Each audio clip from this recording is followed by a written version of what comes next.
पुण्यातील स्वारगेट बस स्टँडवर मध्यरात्री एक महिला आलेली होती आणि तिला एका ठिकाणी जायचं होतं। आता ज्या ठिकाणी तिला जायचं आहे ती बस नेमकी कुठं लागते याची तिला माहिती नव्हती, पण मात्र आता बस येईल मग बस येईल म्हणून ती बस स्टँडवरच ते जे कठडे असतात त्या कठड्यावर बसलेली होती आणि बसची वाट पाहत होती।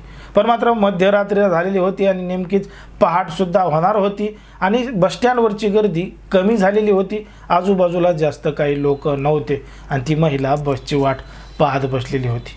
तेवढ्यात एक व्यक्ती त्या ठिकाणी आला आणि त्या महिलेला विचारू लागला की कुठं जायचं आहे तुम्हाला। त्या महिलेकडे विचारपूस करू लागला तेव्हा त्या महिलेनं मोठ्या मनाने सांगितलं की तिला या ठिकाणी जायचं आहे। मग तो जो व्यक्ती आहे तो त्या महिलेला म्हणला की या ठिकाणी ती बस येत नाही, ती बस दुसऱ्या बाजूला येते आणि त्या ठिकाणी तुम्हाला जावं लागेल। आता असं ऐकल्यानंतर त्या महिलेला सुरुवातीला त्या व्यक्तीवर जरासा संशय आला, कारण की ज्या ठिकाणी ती बस लागते त्यांना सांगितलंय त्या ठिकाणी एकदम सुमसान परिसर होता, आजूबाजूला कोणी येत जात नव्हतं आणि त्या ठिकाणी पहाटेची वेळ होणार होती, म्हणून त्या महिलेनं त्या ठिकाणी जाण्याचं टाळलं।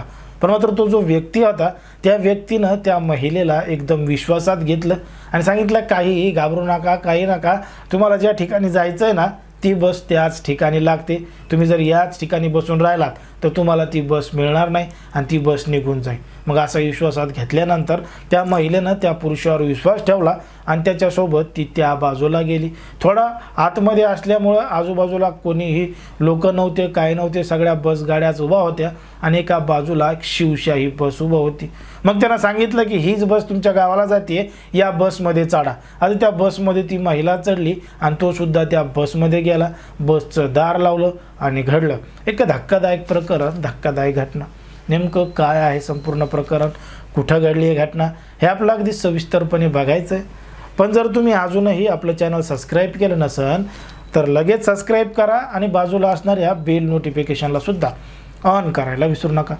आता ही जी संपूर्ण घडलेली घटना आहे ती आहे आपल्या महाराष्ट्रामधीलच पुण्यातील स्वारगेट बस स्टँडवर घडलेली संपूर्ण घटना आहे आणि स्वारगेट बस स्टँड हे एकदम वर्दळीचं आहे, गर्दीचं आहे आणि या ठिकाणी मोठ्या प्रमाणात गर्दी असते हे अनेकांनी पाहिलेलं आहे। पण मात्र 25 फेब्रुवारी रोजी मध्यरात्री एक महिला पुण्यावरून फलटणला जाण्यासाठी आलेली होती, म्हणजे मध्यरात्र होऊन गेलेली होती, पहाटेचीच वेळ होती, 26 वर्ष असं त्या महिलेचं वय होतं आणि ती पुण्यावरून फलटणला जाण्यासाठी स्वारगेट बस स्टँडवर आलेली होती।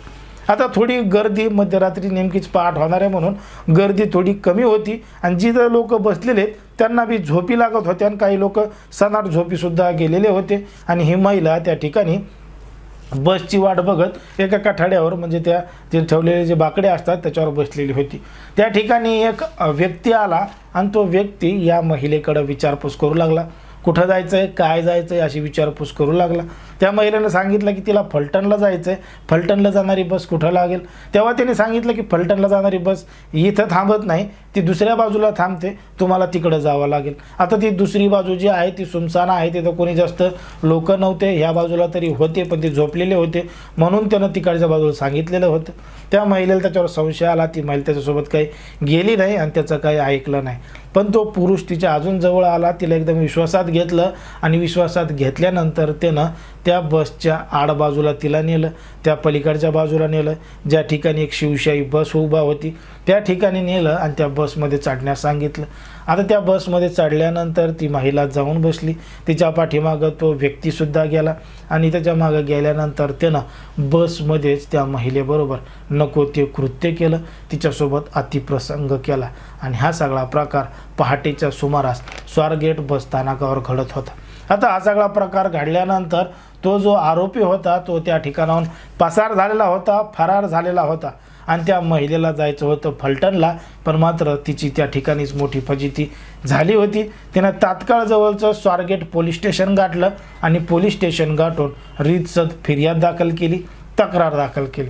आता या संपूर्ण प्रकरणाची पोलिसांनी गांभीर्यानं दखल घेतली आणि दखल घेतल्याबरोबरच स्वारगेट परिसरामध्ये बस स्टँडवर लावलेले जे CCTV कॅमेरे आहेत ते CCTV कॅमेऱ्याची तपासणी सुरू केली। आता जेव्हा पोलिसांनी ते CCTV कॅमेरे तपासले त्याच्या माध्यमातून तो जो आरोपी आहे त्याची ओळखसुद्धा पटलेली आहे आणि पोलीस त्या आरोपीचा शोध घेण्यासाठी त्यांनी पथकसुद्धा तैनात केले आहेत आणि त्या आरोपीला लवकरात लवकर पकडलं जाईल असं सुद्धा सांगण्यात आलेलं आहे।